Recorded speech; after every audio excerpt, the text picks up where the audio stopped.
Hello and welcome to Hold and Modify. This is Q, YouTube's most poorly produced, underproduced Amiga channel, back with you. And today we're going to do a video that, while it's still Amiga related, is not exactly an Amiga video, as we're going to be looking at a behind the scenes of the intro video I made for my channel.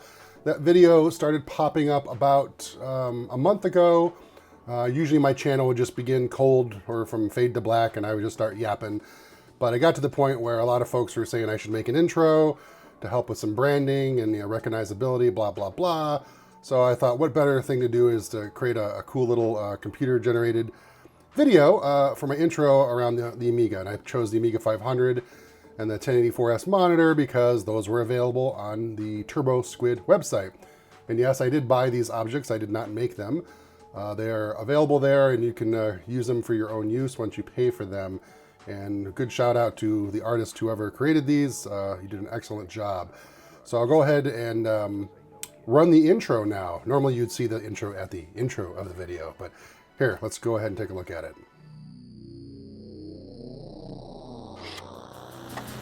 This computer will rule the world.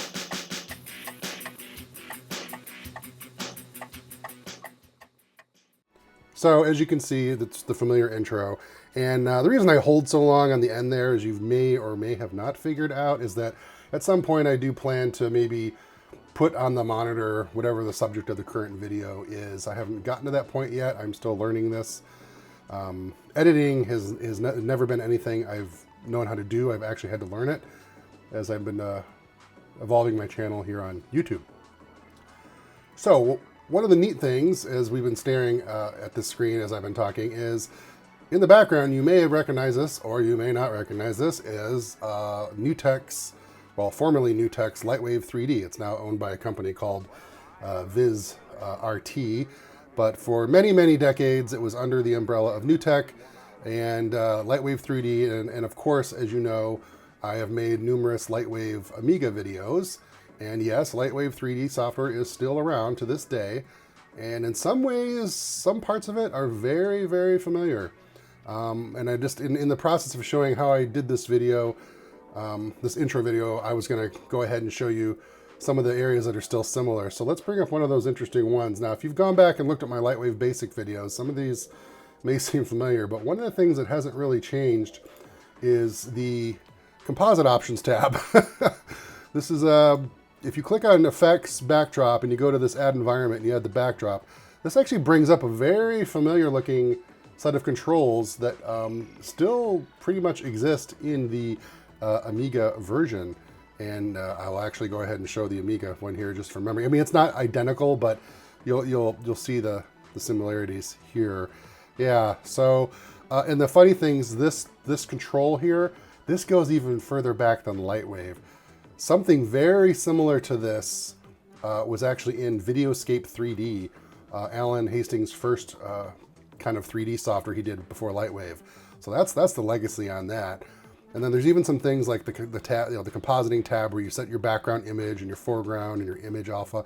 This panel too is very similar to the Amiga version. And again, I'll try and remember to throw up a little embedded screen pop-up of the Amiga version too here. So yeah, you can see that that's very similar. I always thought that was interesting that these stuck around. And then the other ones that have stuck around, sort of, is, let's get rid of the old comp options here, and then we'll look at the scene editor. And here, with this, it's rather funny that it's, in the Amiga version, you click on it and it's this static thing, but you can see here we still have the, what's the word I'm looking for? We still have the view modes where you can pick between, whether it's texture solid, shaded, front wireframe, vertices bounding. So this whole process is still much the same. And of course the checkbox, whether it's renderable or not, and then of course the name and the parenting. Now, one of the things that you don't see here is like setting the frame rate, which was in the frame range. That is actually done in a different area. But this is just another area of the current version of Lightwave that's very similar to the old Amiga version. And then the camera panel is also one that's interesting. It's not wholly similar, but you know, if you go down here, you can pick your resolution, and you've got like, you know, in the Amiga version, you've got the D1 and the square pixels and the D2 and all that. So there it is, D1 NTSC and D2, D1 PAL. They're all still in there, and but there's just more now, of course, to pick from. So that's interesting. That's the same. And then there's of course the setting the resolution and the focal length here. So those are just some fun little things that are there that are still the same in the old Amiga lands. So let's get to the opening. Some folks, not a lot of folks, I don't think I fooled most of you, but some folks actually thought it was just me shooting a real Amiga 500 and then, you know, doing some Photoshop or After Effects or whatever work on it. But no, it is all 3D, and as I can show you here, we'll let this play. This is where we start up on the Amiga check mark, come down, the floppy disk gets inserted, and then we come to a rest on the monitor. Now, of course, that doesn't look like much. This is a bunch of boxes. So let's go ahead and go to wireframe mode, and then you can see there all of the glorious polygons, and yes, there's quite a few of them. And then when we go ahead and play this, now it starts to look a little more familiar. Floppy goes in, and we come up and rest on the monitor. So yeah, there's a lot going on here. Then we can go up to texture mode, and you get a better idea. There we go. There's the old hold and modify logo that we all love. There's the check mark. Now, of course, this doesn't quite look like the render. Now, this does look a lot like something maybe the Amiga could have rendered back in the day at this level, but this is just the OpenGL kind of, this is like the preview. This is the preview of the render mode, as they call this. And yeah, if we go to a big overview here, ta-da, you can kind of see everything that was involved in this shot. And yeah, there is a computer chair back here. I'm a firm believer in when you're trying to recreate something that's realistic, you should try and put as much as you can in your set piece so that things like reflections and shadows are happening, even if the camera, which you can see here, even if the camera is not going to see it directly. So as you can see, my camera move, of course, starts up on the check mark and then kind of comes down here, highlights the joystick, and then the floppy insert, and then comes to a rest. But so this chair is casting reflections and shadows on the desk, and that's why it's important to have that there.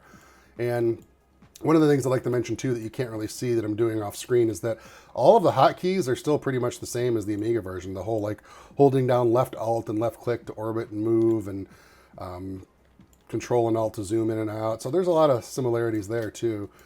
Over here I've got just some generic junk. You know, there's a Polaroid printer. I don't know. It's just generic stuff to have in the intro. Let me show a wireframe of this too, so you can get an idea of how dense that is. So yeah, you can see this is pretty polygon dense. There's a lot of stuff. Some folks asked me why I didn't do this on the actual Amiga, and I'm like, well, this mouse here that I'm trying to look at, this mouse might have rendered on the Amiga okay, although that cord might be a challenge. But these are just so polygon dense that they're gonna break the point limit. The current version of Amiga Lightwave has a point limit of 65,500 per object. And let me just check, like this plant has, okay, so this plant only has 40,000 points. And the Amiga 500, where is it? The Amiga 500 has 79,000 points. You can see it's selected here. So what I could do to try and get this into the Amiga Lightwave is I could break apart the mouse and the power supply back here. And then I could probably get this into the Amiga version. Now, of course, the texturing's not going to come across. There's a lot of things that are going to break. There was no UV maps in Amiga Lightwave. It was all projection-based texturing and procedural-based. So it would be possible, but it would be a huge challenge. And I don't know. Maybe in a future video, I will try and slowly move this scene into the Amiga Lightwave. That could be a fun challenge and would make for a good video. So yeah, there's a possibility that some of these. The 1702 is 39,000 points, so it may be. But here's the thing: while there is only a 65,000 point limit in Amiga Lightwave, you got to think about the polygons. And this monitor is 44,000 polygons, and that's getting to be pretty heavy.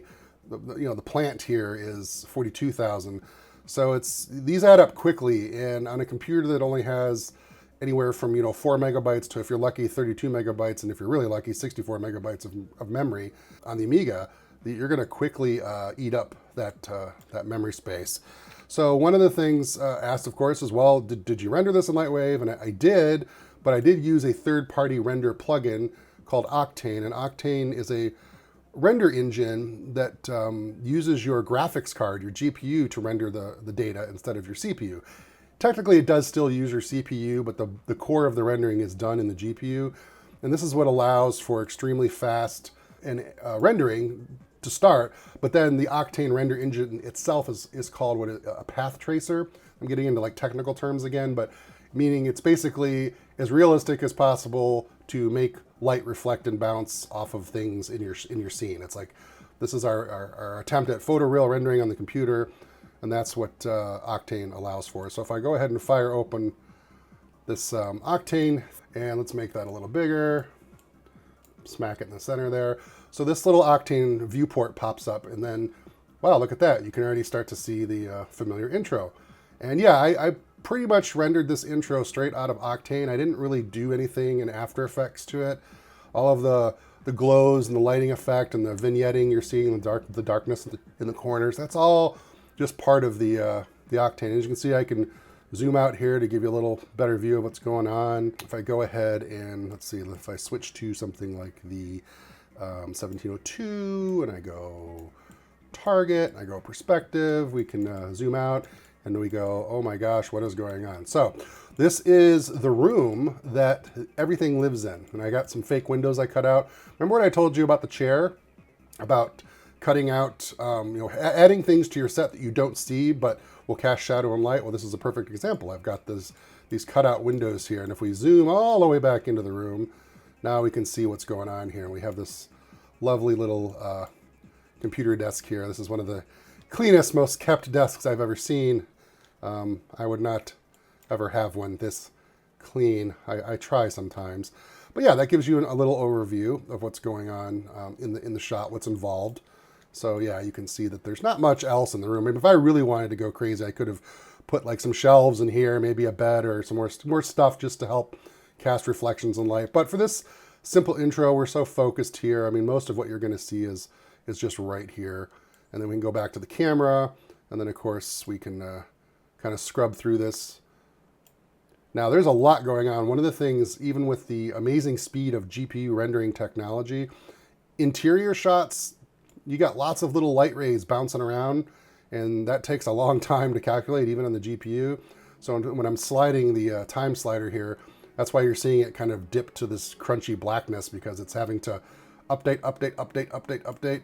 And now once you stop moving, it does update rather quickly, but that's why. Certain scenes, like outdoor shots, like if I was to like get rid of all the walls and we would just be lit by the sun, you'd see this update a lot faster because there's not as many bounce rays to calculate.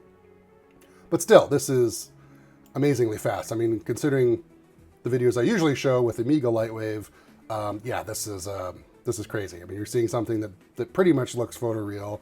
I know that term is subjective, but to me, pretty much looks like photoreal.